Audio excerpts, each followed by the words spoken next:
Say something, Darrow. Hello. Now, I was told this ran for 15 minutes, Yeah. but it actually says here 14 minutes, 22 seconds. Shall I go first, Mark? Yes, do. All right. Okay, let's go. My name is Paul Darrow. My name is Mark Heap. I played Avon in Blake 7 in the original television series, a role that Mr. Heap, who is sitting opposite me... Mocked. I mocked him in this. Mocked, yes. No, I'm in awe of it. Which note are we waiting for? That's it. That one. I think it's gone.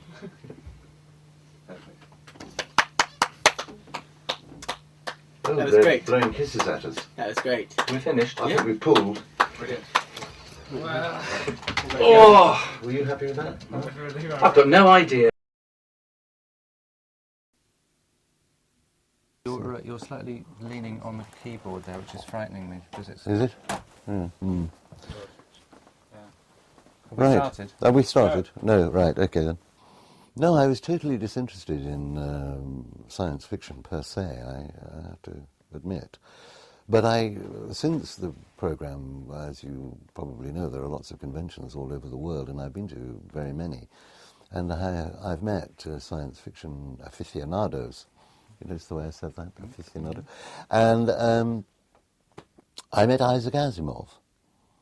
And he asked me, he's a famous science fiction writer, and he asked me, he said, have you ever read any science fiction? And I said, funnily enough, no. And he said, you might start with my books. So I did.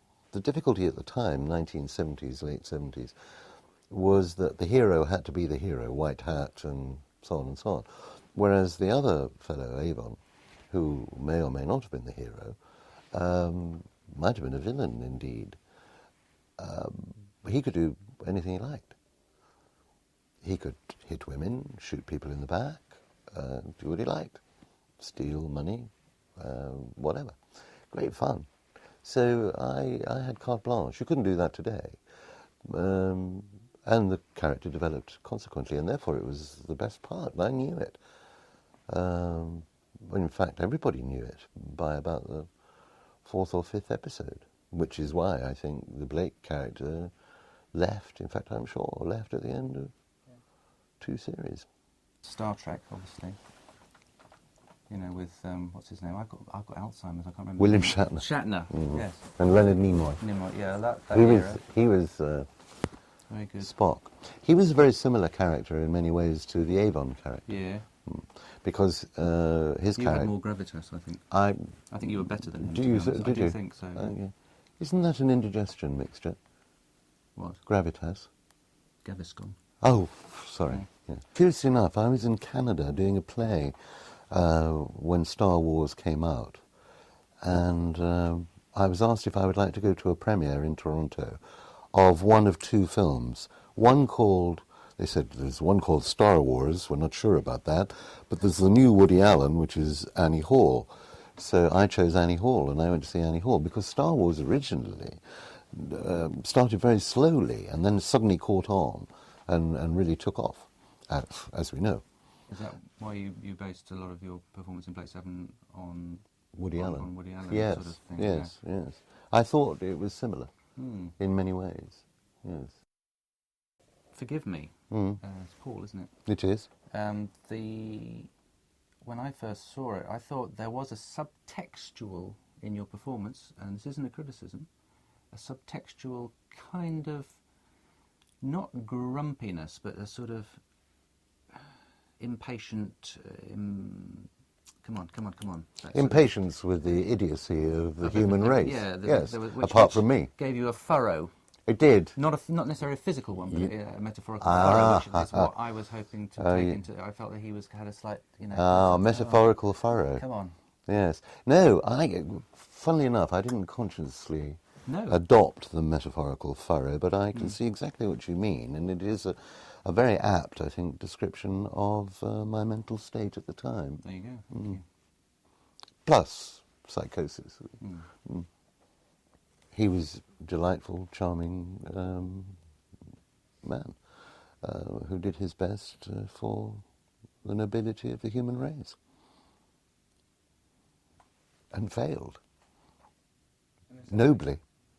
Is that how you chose to play him as well, Mark? Was that in your mind? At times, but then, yeah, when the first scene was in the I was trying to be noble and think about mankind, but then later on it was more about cake. He never ate at all, if you notice. There's no eating. No, at there all. isn't any eating. No. There's no bodily functions hardly at all. No bodily functions. No sex or food or... Well, there was a little bit of sex. We managed to get that in. Yeah. There was supposed not to be, but we got it. There was no toilet on the... No toilets. No. But that's a fact in films and things, and in books. You very rarely, see people going to the loo. They very rarely say, "Oh, I just have a poo." Hopefully they're going to edit this. Hmm. He wouldn't have needed the gas in the first place, the petrol. You see, it's for our American viewers, the gas. He wouldn't have needed it in the first place. He'd have made sure he got plenty of it so that he wouldn't need to go into a service station and risk people going in and spending all the money on fish and chips. And then you did go to the lavatory, of course. Yes. Then there is a scene in the lavatory. Yes, finally. which, of course, makes Which in the Blake's history of Western Junction cinema- 7 unique. Thank you. Yeah. So there I'm you glad are. to be part of it. Of course you are, yes. To Mackenzie? Yeah. No, not in the slightest, no. I mean, to each his own, but I prefer women. Although I have to admit, dear viewer, that it's an excellent performance and an excellent impersonation of a woman. I thought the best casting was Johnny Vegas, Yeah. because, I mean, he was Blake, really. Could have done it in the original, I think. It's a very weird film in the middle of the night in a service station in the middle of nowhere in the darkest, deepest winter, and weird experience. Then we slept all day in this ghastly little sort of motel room thing with slightly mouldy windows, and It was a big budget movie then. yeah, Yes. Yeah.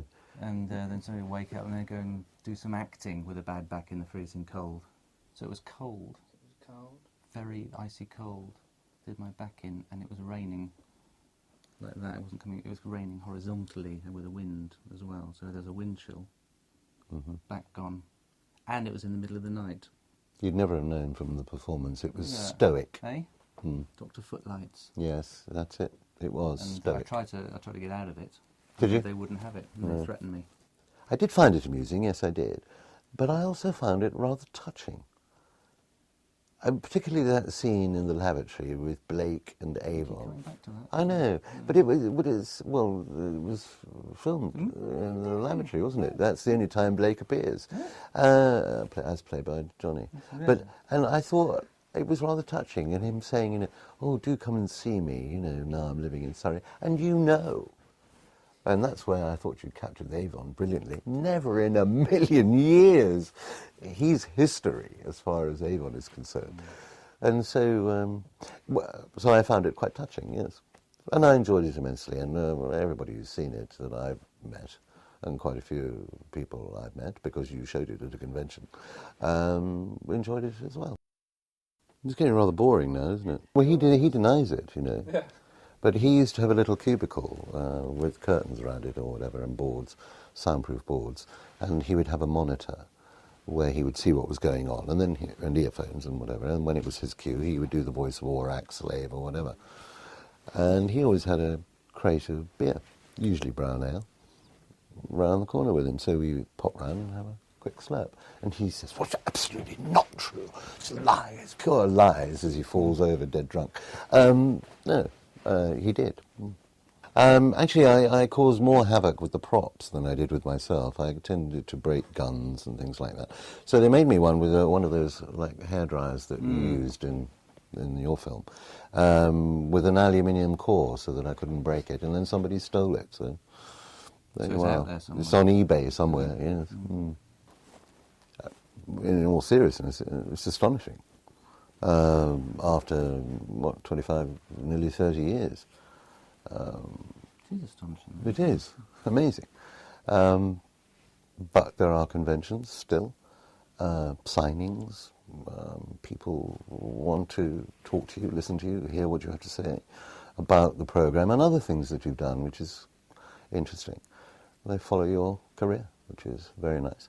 I mean, there are some who think I, wear black leather all the time, hit women and shoot people in the back as part of my everyday life. But I don't do that. That's it, I think. That's it, is it? Yeah. Yes, well, we'll let Is you that a do wrap? thing. We'll let you go. As they say in film land. I'd like to finish by saying what a great pleasure it's been to meet and work with Mark again. Oh, bless you, and you. Yes. See you again, and then somewhere in the world of Well, let's hope so. Festitude. Let's hope so. Thank you very much. No, Pleasure. thank you. Thank you very much. Thank you. So Thank turn you. this machine up now. Watch Blake's Junction 7, It's really... or else. Yeah.